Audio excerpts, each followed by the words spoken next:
welcome into the Winter's Residency. Grim here, and for our very first video where I'm going to be going over some of the stuff that we know so far about Resident Evil 9 Requiem, which will be coming out February 27th, 2026, next year, very soon. Very soon. Resident Evil 9 seems to be going into a whole new direction I don't think anybody was expecting, really. We're back in Raccoon City for one, and we're following up on one of the lesser-known Resident Evil stories, Resident Evil Outbreak. For some small background info on Outbreak, it came out in 2003 on the PS2, so very old. And I had believed that Capcom had forgotten about the smaller side games like Outbreak or the many other stories that occurred during the incident in Raccoon City. But actually, while in Resident Evil 7, there was a small reference to Alyssa Ashcroft, one of the survivors in Outbreak, and the mother of Grace Ashcroft, our main character in Resident Evil 9, writing an article about the missing person cases that had occurred in Dulvey. More so like it always came off to me as just like a fun little Easter egg because it was just a little side article that you could find just like out and about in the house in Resident Evil 7. But maybe that was Capcom showing a bit more interest into bringing Alyssa back to light, or more specifically bringing her daughter into the light, I suppose. Though Resident Evil 9 does seem to be taking a focus on whatever it was that happened to her. So I have seen some theories about the monster in Resident Evil 9 perhaps being her mother, like maybe Alyssa got infected with something, but I'm not 100% sure on those theories. It seems possible, but maybe a little far-fetched in my opinion. Getting back on topic, however, Requiem seems to be starting us off very differently to what we're more used to. Grace is alone for starters, seemingly unable to properly defend herself. And when I say alone, I mean it doesn't seem like she has a companion at all, while in most other stories we have some sort of consistent, semi-consistent companion following us around or helping us out here and there. It seems to me that she's completely alone and isolated. Though I have heard that one of our previous protagonists might be making a return. I hope for Sherry, personally. We haven't seen her since Resident Evil 6, and I miss her dearly. One of my favorite characters. Unable to properly defend herself, she does have a gun, and she is trained. She is a trained agent.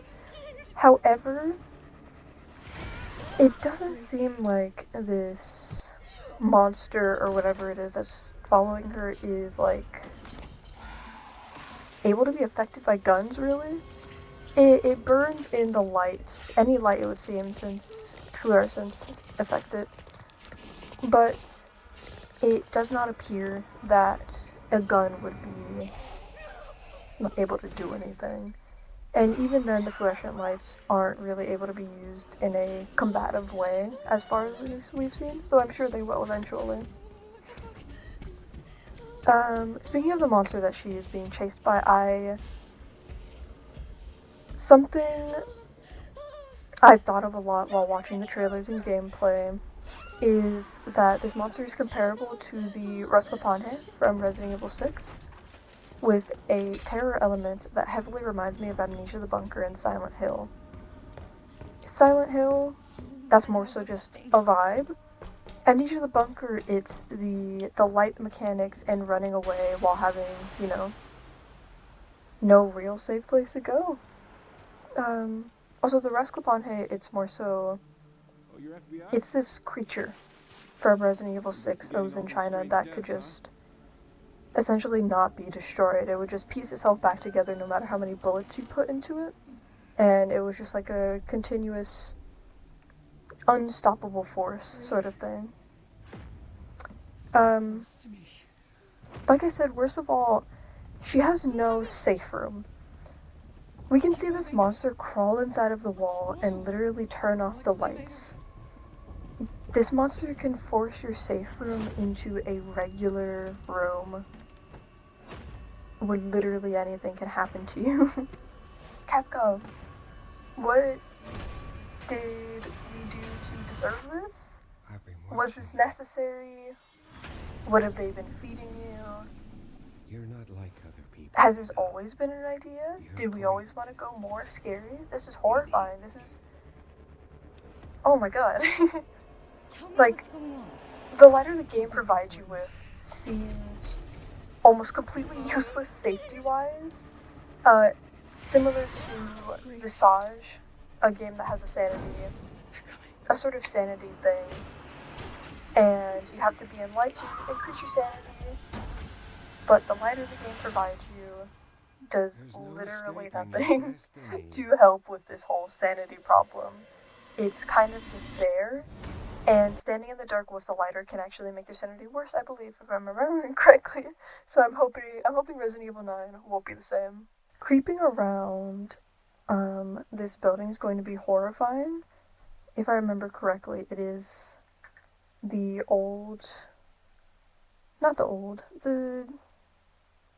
I'm not entirely sure what to call it. The destroyed Raccoon City Police Department building that surprisingly survived the wreck. That's an actual surprise to me, which makes you wonder what the hell else is still remaining in Raccoon City.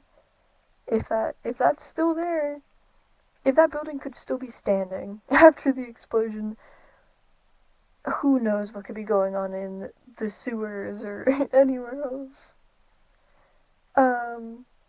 But I'm looking forward to it greatly. This is gonna be